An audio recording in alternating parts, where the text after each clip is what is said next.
Masih bersama kami di Presisi Utama. Pemirsa, personil operasi Damai Kartens 2025 terus menunjukkan pendekatan humanis kepada masyarakat Papua.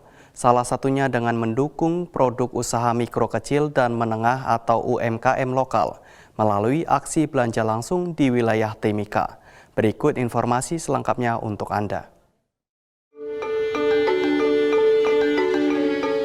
Personel Satgas Humas Operasi Damai Kartens 2025 melaksanakan aksi belanja produk lokal asli Papua. Kegiatan ini dilaksanakan pada Selasa 16 Desember 2025 di wilayah Timika. Kegiatan tersebut dilaksanakan oleh Ibtu IGD Pradana Stira Budi dengan menyambangi langsung para perajin dan pedagang lokal.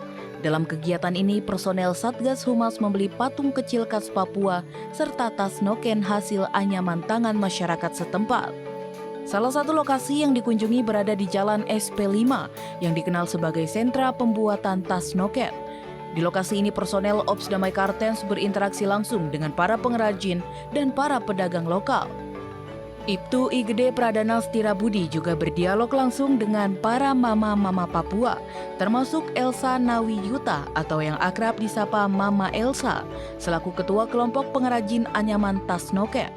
Kehadiran aparat disambut hangat dan penuh keakraban oleh masyarakat. Kegiatan kemudian dilanjutkan di kawasan Jalan Belibis atau Bundaran Emeneme Timika. Di lokasi ini personel kembali membeli tas noken sebagai bentuk dukungan nyata Polri terhadap produk UMKM lokal Papua. Masyarakat Papua yang berjualan mengaku senang dengan kehadiran personel Satgas Damai Kartens di tengah aktivitas ekonomi. Kehadiran tersebut dinilai memberikan semangat, rasa aman, serta harapan bagi keberlangsungan usaha kecil mereka. Kepala Operasi Damai Kartens 2025 Brigjen Pol Faizal Ramadhani menyampaikan, aksi belanja produk lokal ini merupakan bagian dari strategi pendekatan humanis yang terus dikedepankan dalam pelaksanaan tugas di Papua. Melalui kegiatan sederhana seperti berbelanja produk lokal, Satgas Operasi Damai Kartens ingin menunjukkan bahwa kehadiran Polri tidak hanya berfokus pada aspek pengamanan, namun juga memberikan dukungan nyata terhadap kesejahteraan masyarakat dan penguatan ekonomi lokal. Interaksi langsung yang humanis ini diharapkan mampu menciptakan rasa aman dan nyaman bagi masyarakat dalam menjalankan aktivitas ekonomi sehari-hari. Dengan terjalinnya hubungan yang harmonis, stabilitas keamanan dan kesejahteraan masyarakat Papua diharapkan dapat berjalan seiring. Satgas Operasi Damai Kartens 2025 kembali menegaskan komitmennya untuk mengedepankan pendekatan persuasif dan humanis, sekaligus mendukung pemberdayaan ekonomi masyarakat lokal demi terwujudnya Papua yang aman, damai, dan sejahtera. Dari Satgas Humas Operasi Damai Kartens melaporkan untuk Polri TV.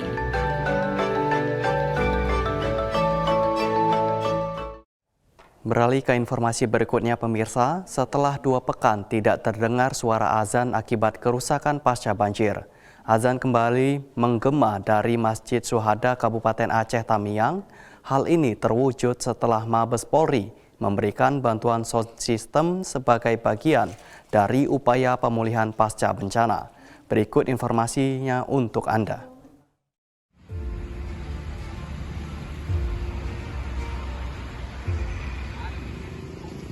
Setelah 2 pekan tidak terdengar keluar, suara azan kembali menggema dari Masjid Syuhada Kabupaten Aceh Tamiang.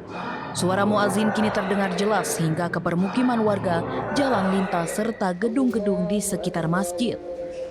Kembalinya fungsi pengeras suara ini disambut antusias oleh masyarakat.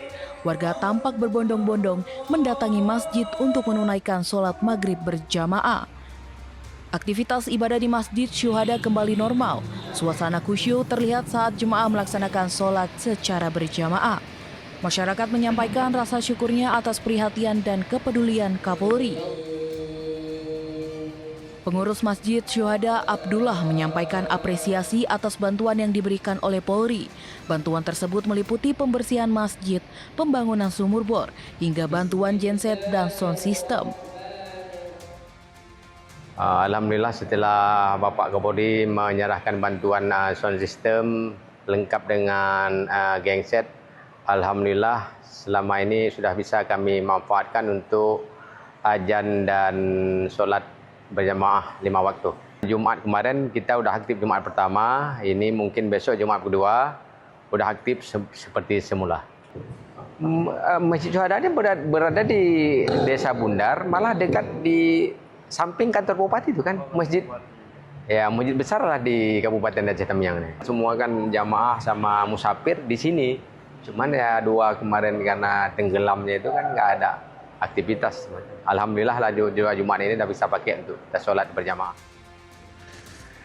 Sementara itu, Danpas Brimob 1 Korbrimob Polri Brigjen Pol Anang Sumpena menyampaikan, tim gabungan Korbrimob Polri dan Polda Aceh tidak hanya berfokus pada Masjid Syuhada. Sejumlah lokasi dan masjid lain juga dilakukan pembersihan serta pemasangan pengeras suara baru, termasuk juga pembangunan sumur bor. Dimulai dari keinginan Bapak Kapolri, waktu kunjungan pertama pada hari Kamis tanggal 11 Desember tahun 2025 ke Kabupaten Tamiang, yang mana kami melaporkan ke Bapak Kapolri bahwasanya sudah 2 pekan, hampir 2 pekan ini masyarakat khususnya di Kabupaten Tamiang itu tidak dapat melaksanakan ibadah salat Jumat. Dari hal itu Bapak Kapolri memerintahkan kepada kami untuk membersihkan Masjid Syuhada di belakang kita saat ini sebelum beliau meninggalkan Kabupaten Tamiang. Untuk itu kami dan tim gabungan personil Pas Brimob 1 dan personil Sat Brimob Polda Aceh dibantu oleh masyarakat setempat dan pengurus masjid membersihkan Masjid Syuhada. Perlu kami laporkan di tanggal 17 itu ada 6 titik sumber mata air yang dapat dipergunakan untuk kepentingan masyarakat. Sumber mata air, 2 sumber mata air ada di dusun, ada di Desa Mekarjaya, itu di Kecamatan Rantau, ada 2 gang di situ.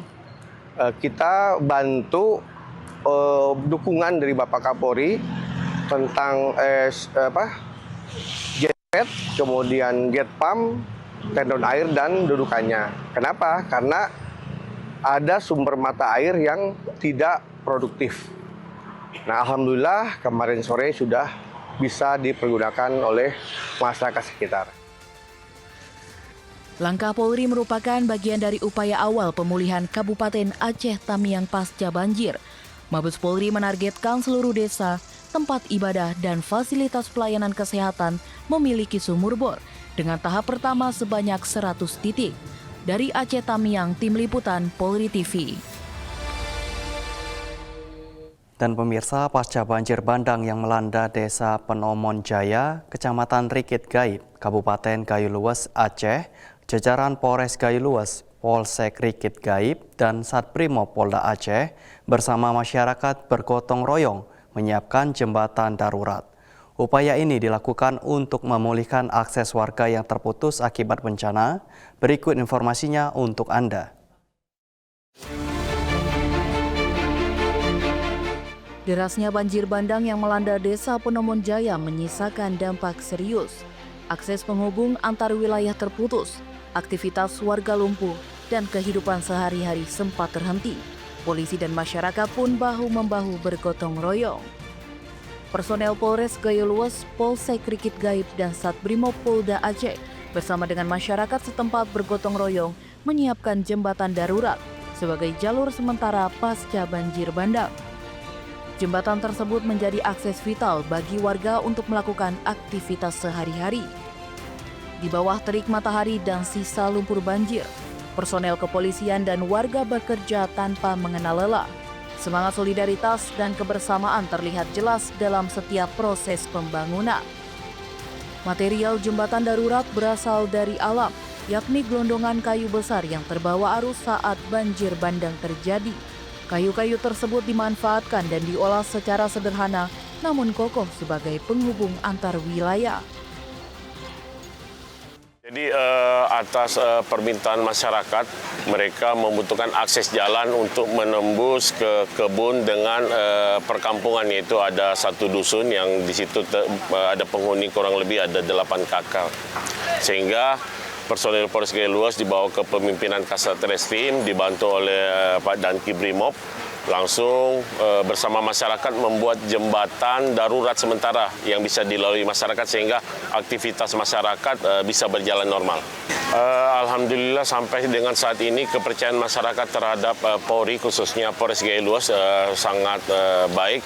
Jadi begitu masyarakat ada kendala dan hambatan, mereka langsung meminta bantuan Polri, dalam hal ini Polres Gaya Luas, untuk penanganan seperti pembuatan jembatan darurat yang dilakukan pada hari ini. Kehadiran personel Polres Gaya Luas di tengah masyarakat memberikan harapan baru bagi warga terdampak. Polisi tidak hanya hadir dalam pengamanan, namun juga turun langsung membantu proses pemulihan pasca bencana. Masyarakat Desa Penomon Jaya menyampaikan apresiasi dan ucapan terima kasih atas kepedulian serta langkah cepat kepolisian. Kebersamaan ini menjadi kekuatan utama untuk bangkit kembali pasca bencana. Dari Gaya Luas Aceh, Tim Liputan Polri TV. Pemirsa, Kepala Kepolisian Negara Republik Indonesia, Jenderal Polisi Listio Sigit Prabowo menyerahkan tali asih kepada personel Polri dan aparatur sipil negara Polda Sumatera Barat yang terdampak bencana alam. Kegiatan ini sebagai bentuk empati dan perhatian pimpinan Polri terhadap anggota dan keluarga yang terdampak bencana. Berikut laporan dari Brigadir Breta Suci Stefani melaporkan untuk Anda. Kapolri serahkan tali asih kepada personil Polri dan ASN Polda Sumatera Barat yang terkena dampak bencana alam. Kapolri Jenderal Polisi Dr. Andes Listio Sigit Prabowo MSI memberikan motivasi dan apresiasi kepada anggota Polri di wilayah Polda Sumatera Barat yang terdampak bencana alam saat menyerahkan bantuan kemanusiaan di Polsek Koto Tangah, Kota Padang pada Kamis 18 Desember 2025. Kapolri menyampaikan rasa prihatin atas musibah yang menimpa para personel, sekaligus menyampaikan penghargaan atas dedikasi anggota Polri yang tetap menjalankan tugas dengan baik meskipun tengah menghadapi kondisi sulit akibat bencana alam. Sebanyak 170 personil Polri tercatat terdampak bencana di wilayah Wilkom Polda Sumatera Barat. Untuk itu, Kapolri menyerahkan 170 paket bantuan yang berisi kebutuhan pokok dan perlengkapan sehari-hari sebagai bentuk dukungan nyata dari pimpinan Polri. Kapolri juga memberikan semangat kepada seluruh personil agar tetap kuat dan optimis, serta menegaskan pentingnya menjaga semangat kebersamaan dan soliditas di tengah ujian. Saya sempatkan juga untuk bertemu dengan personel Polri yang kebetulan juga mereka menjadi korban, namun di satu sisi mereka adalah personel Polri yang juga memiliki panggilan untuk tetap melaksanakan tugasnya, memberikan pelayanan kepada masyarakat, khususnya saudara-saudara kita yang saat ini sedang menghadapi bencana. Oleh karena itu, saya ucapkan terima kasih kepada seluruh jajaran, terus bekerja keras, terus berbuat yang terbaik untuk masyarakat kita. Polri tidak hanya hadir untuk masyarakat, tetapi juga memastikan anggotanya mendapatkan perhatian, dukungan, dan penguatan moral dari pimpinan. Dari Polsek Koto Tangah, saya Brigadir Breta Suci Stefani melaporkan. Salam presisi. Pemirsa, kami akan segera kembali usai jeda berikut ini.